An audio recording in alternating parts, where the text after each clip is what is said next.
Wow দারুণ লাগছে, মুখমণ্ডলটা দেখো।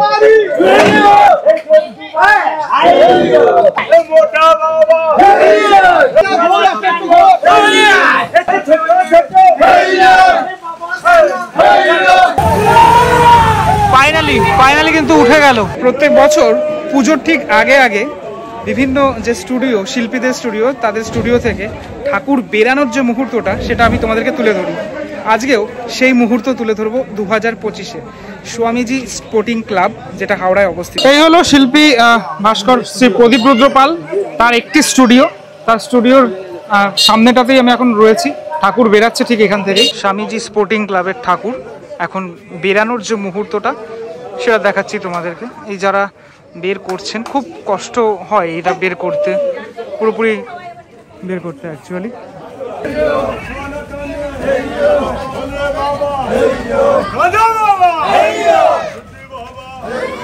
কার্তিক ঠাকুর দেখো,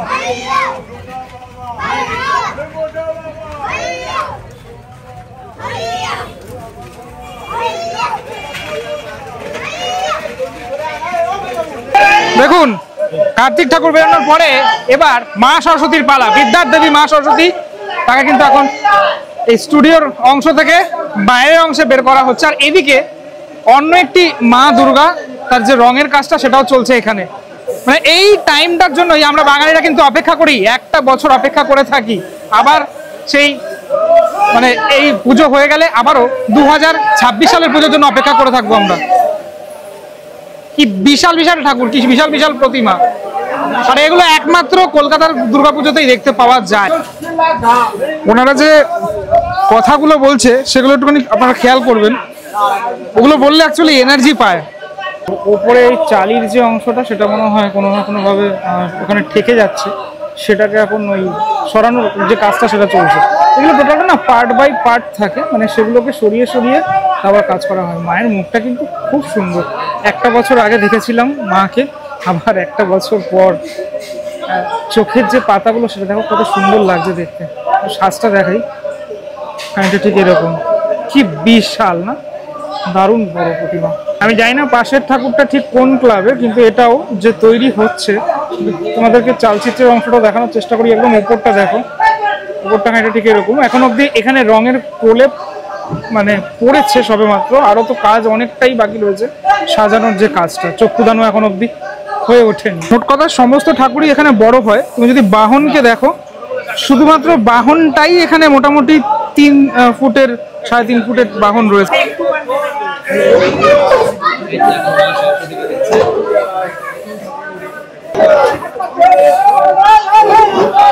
বাইরের অনেকটা অংশে চলে এসছে মায়ের প্রতিমা। এবার শাড়ির যে অংশটা সেটা কিন্তু দেখা যাচ্ছে খুব সুন্দরভাবে। শাড়িটা এরকম ব্ল্যাক কালারের ওপরে যে রূপোর মতো কাজ করা, সিলভারের কাজ করা, সম্ভবত ব্ল্যাক কালারই, কেননা লাইটটা একটা লাইট ফেলা হচ্ছে, সেটার ফলে যেটা বুঝতে পারছি আমি।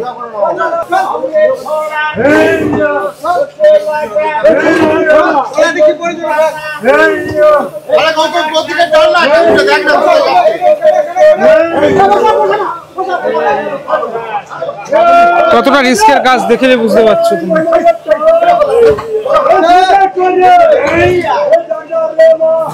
মুখটা কত মিষ্টি মায়ের, একটুখানি ব্যাপারটা পুরোপুরি দেখানোর চেষ্টা করি জুম করে তোমাদের।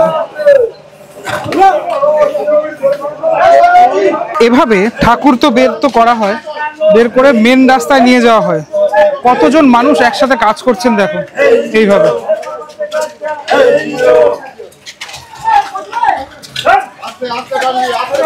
খুব সাবধানে নিয়ে যেতে হয়, তার কারণ কোনো রকম কোনো সমস্যা না হয় ঠাকুরের। মেন রাস্তার সামনে একদম চলে আসলো, এই একটু আলো আছে, আমি তাই জন্য ভালো করে দেখাতে পাচ্ছি বিষয়টা।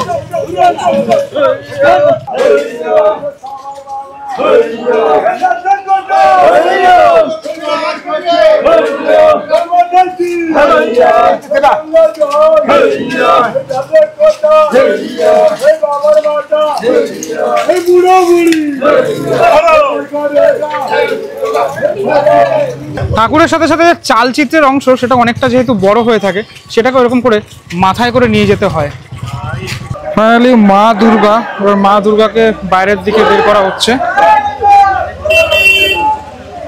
মানে দুর্গা ঠাকুর সব থেকে বড় এখানে, বাকি যে ঠাকুরগুলো দেখলে সব থেকে বড় দুর্গা ঠাকুর।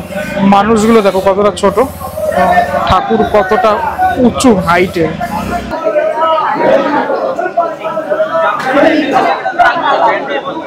ধীরে ধীরে ব্যাপারটাকে যেহেতু একদম সামনের দিকে আনা হয়, তার কারণ রেস্ট নিতে নিতে ব্যাপারটাকে করা হয়। এত বড় ঠাকুর টানতে তো সময় লাগবে।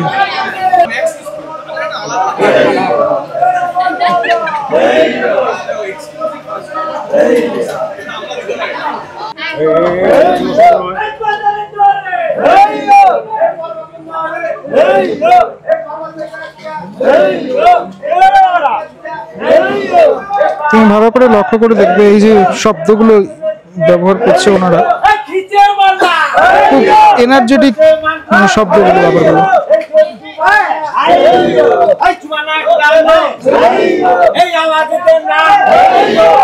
ধীরে ধীরে মায়ের প্রতিমার একটু অংশ দেখতে পাচ্ছি।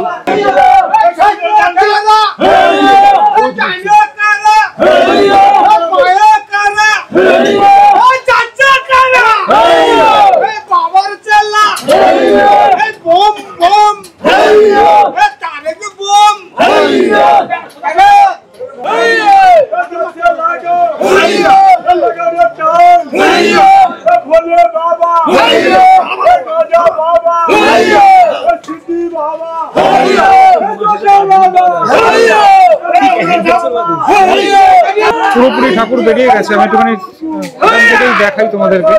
সাজ তো পুরোপুরি প্যান্ডেলে গিয়ে সাজটা করা হয়।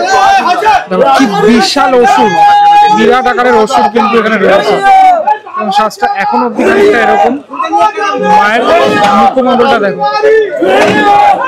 এই প্রথম দুর্গা ঠাকুর বেরালো প্রদীপ রুদ্রপালের স্টুডিও থেকে, আর সেটাই তোমাদেরকে দেখাচ্ছি এখন। দেখো কি বিশাল সিংহ রয়েছে এখানে, হিংস্র সিংহ এখানে রয়েছে। এই সিংহগুলো এরকম ভাবেই প্রত্যেকবার তৈরি করা হয়। বডিটাও কিন্তু বিশাল আকৃতি।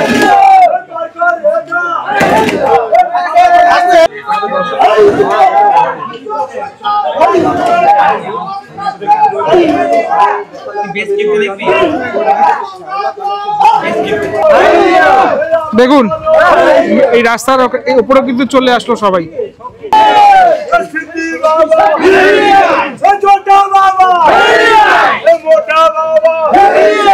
তোমাদের জোরে এই পর্বতী নারে এই পর্বতী কাচ্চা এই চুলো মারো বাচ্চা এই জোর জুয়ানি এই জুয়ানি আলু আর আধারি মিলেমিশে একাকার, তার মধ্যে মায়ের মুখটা দেখো। এই তারক বাপ এই বোমাল হেগা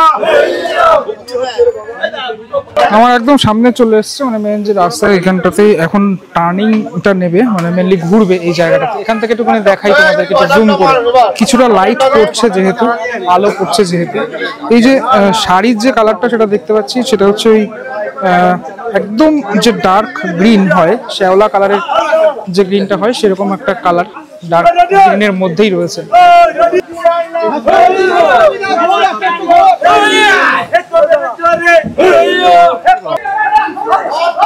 আজ সত্যি মনে হচ্ছে যে পুজো আসছে, মানে এই যে ক্রাউডটা, এই ক্রাউডটাই তো দরকার ছিল। দেখো কি বলছে খোকার মাসি, মানে এই সত্যি এই যে কথাগুলো, এই কথাগুলোকেই বেশ ভালো লাগে এই সময়টা।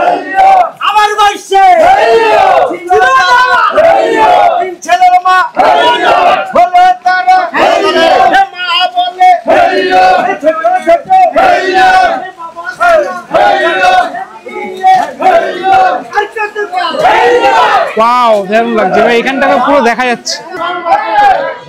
এখানে তো ফুললি চালিটা সেট করা নেই, ফুললি চালি তো তোমাদেরকে দেখালাম যে আলাদা আলাদা করে করা রয়েছে। চালিটাও কিন্তু অনেক কাজ করা রয়েছে এখানে। দেখো সিনিয়র একদম মুখের সামনে চলে এসেছে, গর্জনটা আমি শুনতে পাচ্ছি, সিনিয়র গর্জন।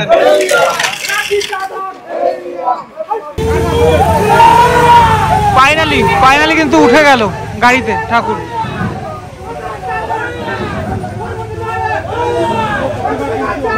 এত যে পরিশ্রম, সে পরিশ্রম সফল হলো।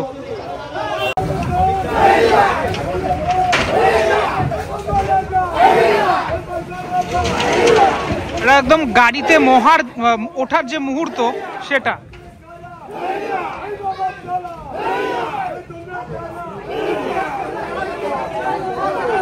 2025-এ প্রথম দুর্গা ঠাকুর যেটা বেরোলো স্টুডিও থেকে সেটা তোমাদেরকে দেখানোর চেষ্টা করলাম। এখন তো এরকমটা বেরোতেই থাকবে এই সময়টাতে। কেমন লাগলো ভিডিওটা সেটা আমাকে বলো। দুর্গাপুজোর ফিলটুকু পেলে তো, এই ফিলটুকু একটু দরকার। চলো পরবর্তী ব্লগে দেখা হচ্ছে আবারও নতুন কোনো সফর, নতুন কোনো জার্নির সাথে। আর একটা কথা, শুধুমাত্র দুর্গাপুজোর চ্যানেল নয় এটা, আমি এখানে বিভিন্ন ট্রাভেল ভিডিও করে থাকি, সেটাও তোমাদের আশা করি ভালো লাগবে। পরবর্তী ব্লগে দেখা হচ্ছে, ততক্ষণের জন্য বিরতি নেবো। ভালো থেকো সবাই, টাটা।